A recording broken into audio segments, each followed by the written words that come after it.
The main focus in my guard, the number one job, the number one mission initially is to have the guy in my full guard broken down.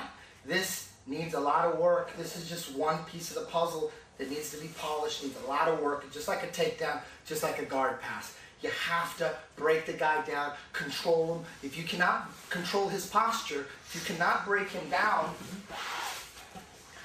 if you cannot keep him down, if he keeps posturing up, you have nothing.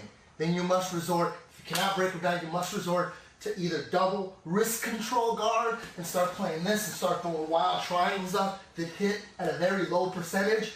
You have no control of his posture, so if you throw a triangle, he can posture up out of it, and he can punch you. If he has his posture, he can punch you. So if you don't have control of his posture, you might have to abort.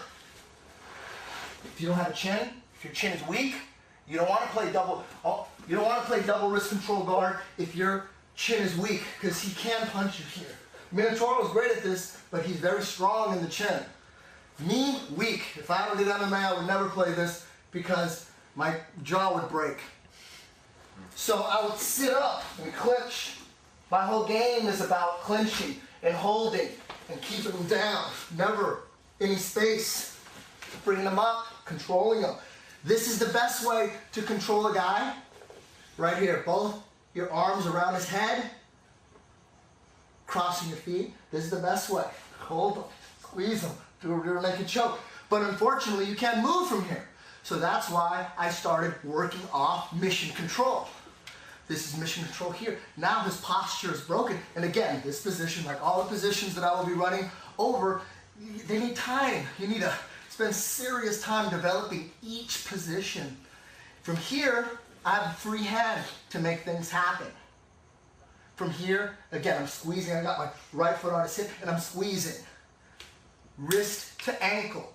You're not grabbing your foot. Initially, you might. If you break him down, sometimes I just do this, and I'm holding on. Then eventually I'll move into position.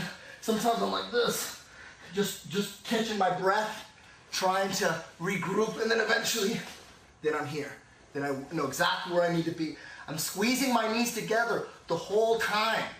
A lot of people try rubber guard and they get to mission control and they go, my guard always gets passed. Because the legs are loose, so easy for people to slice their knee through. They slice their knee through, pass. That happens all the time. So it's very important, once you break them down, always squeeze or always squeezing. There's never any looseness. You must develop squeezing endurance. Something else that you need to develop. So from here, when I'm in mission control here and he's completely broken down, there's no way he's going to be able to punch me and hurt me. It's impossible. The only way he can hurt me is if he postures up and then we're playing this again. Now he can hurt me. But in mission control, can't punch me. My forearm is in his neck, in his collarbone. It's not over the top. It's never over the top. It's in his collarbone. Leg curl, just coming down, and we're here. My elbow's coming into his collarbone, squeezing my knees together. Now I assess the situation. In no-gi grappling without punches, you can't hit. So you have to, the first thing I always do from here in mission control is to assess the situation, and I would like to catch his hand on the mat. If his hand is already on the mat, I'm going to keep it there. Very important. Either I want his hand on the mat, in the guard, so I'm thinking either his hand on the mat, or his elbow right here, so that I could start attacking, right, his arm. So I either want this or this. That's all I want. So in mission control, if I could force his hand to the mat, I do the zombie. This is what I always go to first. And once that hand's on the mat, I'm going to keep it there by hugging the knee. Now this is the most important position that no one really has gotten yet. BJ Penn's been playing a little rubber guard, but he's not hugging the knee. Once you keep the hand on the mat, you're hugging the knee to keep the hand on the mat and from keeping him from pulling out.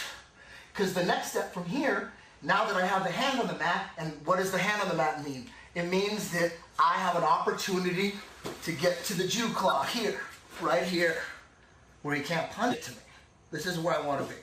and you want to be here as fast as you can. That's one option. You can get to the invisible collar as fast as you can. That's another option, but that could lead to this too. But this is where I want to be. Holding him tight to me. I'm doing a lock down here. I'm pinching my knees together. That's where I want to be. But so, once the hand's on the mat here, we can get to the Jiu claw. We could also get to Shigeki's favorite. We could just finish the fight here with a gogo plata, loco plata, or use all these setups to trick him into falling into a triangle. It's all right there. But I like to clear the neck, get over here as fast as possible.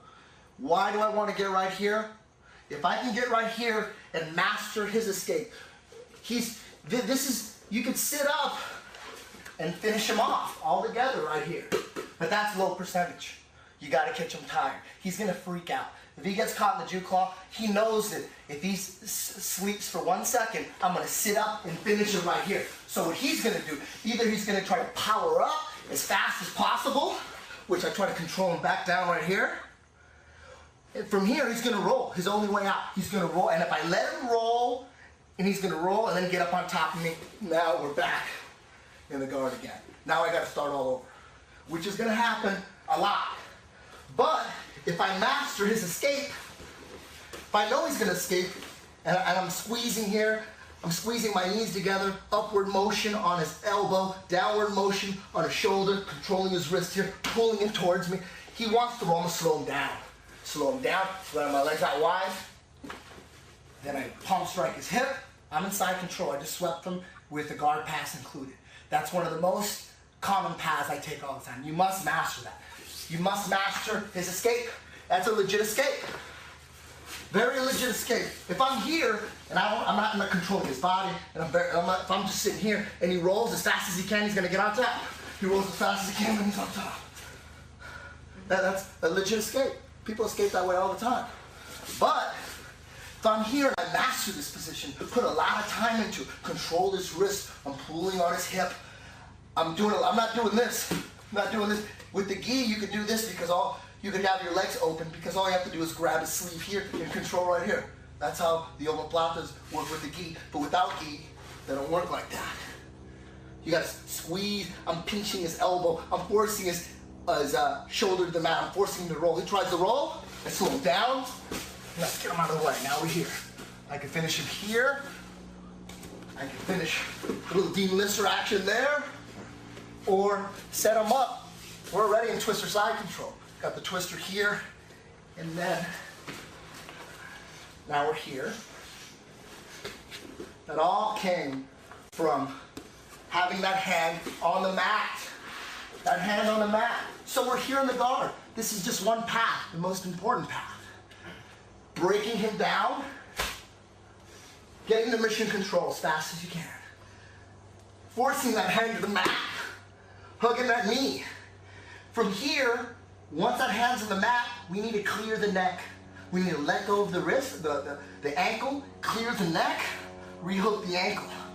I can go right to the Jiu claw here, force him to roll,